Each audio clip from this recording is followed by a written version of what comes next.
নলহাটি হিরালাল ভকত কলেজের নতুন ভবন উদ্বোধন করলেন বিধায়ক রাজেন্দ্র প্রসাদ সিং। 30 সেপ্টেম্বর সোমবার বেলা 1টার সময় নলহাটি হিরালাল ভকত কলেজের নতুন ভবন উদ্বোধন করলেন নলহাটি বিধানসভার বিধায়ক শ্রী রাজেন্দ্র প্রসাদ সিং। সঙ্গে উপস্থিত ছিলেন নলহাটি হিরালাল ভকত কলেজের সভাপতি রাকেশ সিং, নলহাটি 1 নম্বর ব্লকের সভাপতি অশোক ঘোষ সহ এলাকার বিশিষ্ট ব্যক্তিবর্গরা। নলহাটি হিরালাল ভকত কলেজের প্রিন্সিপাল ডক্টর নুরুল ইসলাম কি বললেন আজকের অনুষ্ঠানের বিষয়ে আমরা শুনব। বীরভূমের নলহাটি থেকে নিজস্ব প্রতিনিধির রিপোর্ট, নিউজ টাইম 24x7।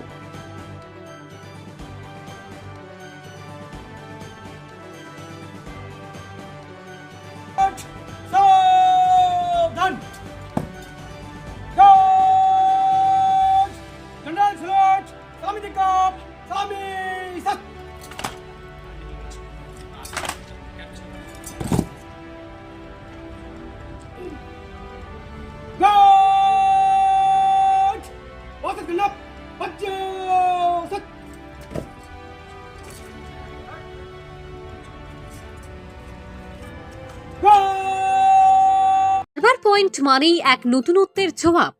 নলহাটিতে ফের আরও একবার বারবার পয়েন্টের হেয়ার বিউটি অ্যান্ড স্পা সেলুনের নতুন শাখা উদ্বোধন হলো নলহাটি পাথর কলপাড়ায়। বারবার পয়েন্ট একটি অত্যাধুনিক শীততাপ নিয়ন্ত্রিত সেলুন। এখানে অত্যাধুনিক প্রশিক্ষণপ্রাপ্ত হেয়ার ড্রেসার দ্বারা যত্ন সহকারে চুল কাটানো হয়। তাছাড়া বারবার পয়েন্টের নতুন শাখার মূল আকর্ষণ হলো রোবোটিক বডি ম্যাসাজ চেয়ার দ্বারা ফুল বডি ম্যাসাজ করানো হয় এবং ফেস স্পা, যা বীরভূমের মধ্যে সর্বপ্রথম আমাদের বারবার পয়েন্টে শুরু হয়েছে। তাই আপনারা আর দেরি না করে আজই আসুন এবং উপভোগ করুন। হিরালাল ভকত কলেজ নলহাটি, এই কলেজ 1986-এ শুরু হয়েছিল এবং আজকে এক বিশেষ দিন। এই কলেজের প্রথম থেকেই পরিকাঠামো অপর্যাপ্ত ছিল, সেজন্য আমরা চেষ্টা করেছিলাম বিভিন্ন বাইরে থেকে ফান্ড আনার। লাস্ট যে ন্যাক অ্যাক্রেডিটেশন হয়, সেই টিম যখন আসে তখন আমাদের চেষ্টার প্রশংসা করেছিলেন এবং তারা বলেছেন সত্যি সত্যি এত পরিকাঠামোর অভাবের জন্য আন্তরিকতা থাকা সত্ত্বেও কাজ করতে পারছে না। তাদের রেকমেন্ডেশনেই আমরা 4 কোটি টাকা, যেটা খুব অভূতপূর্ব, খুব কম কলেজে এত টাকা পেয়েছে, আমরা সেই ফান্ড পেয়েছিলাম। তার একটা অংশ এই খরচ করে এই বিল্ডিংটা হয়েছে। আজকে তার উদ্বোধন। আচ্ছা, এই বিল্ডিংটা কতদিনে কমপ্লিট হয়েছে? কতদিন সময় লাগবে কমপ্লিট করতে? ওদের শর্ত ছিল যে পিডব্লিউডি দিয়ে করতে হবে, অন্য কাউকে দিয়ে করানো যাবে না। ফলে তাদের তো একটা লং প্রসেসে কাজ হয়।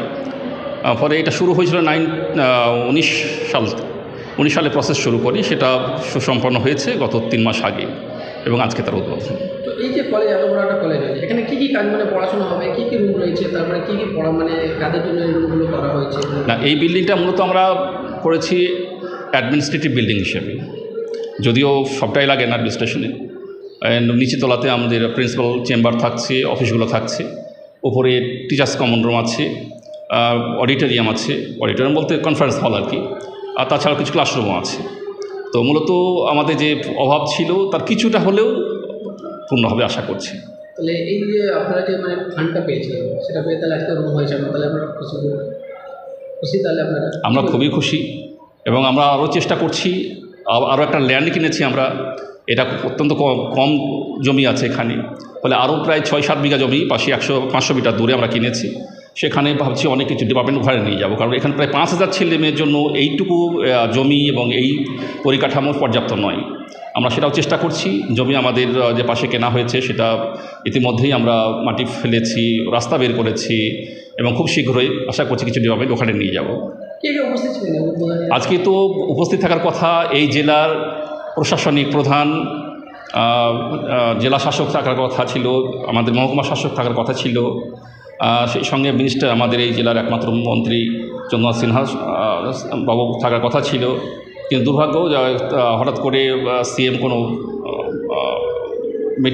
আর্জেন্ট মিটিংয়ে ডেকেছেন, ফলে কেউ আসতে পারেননি। আমরা লোকাল এমএলএ রাজেন্দ্র প্রসাদ সিং মহাশয় এসেছিলেন, তাকে দিয়ে উদ্বোধন করালাম।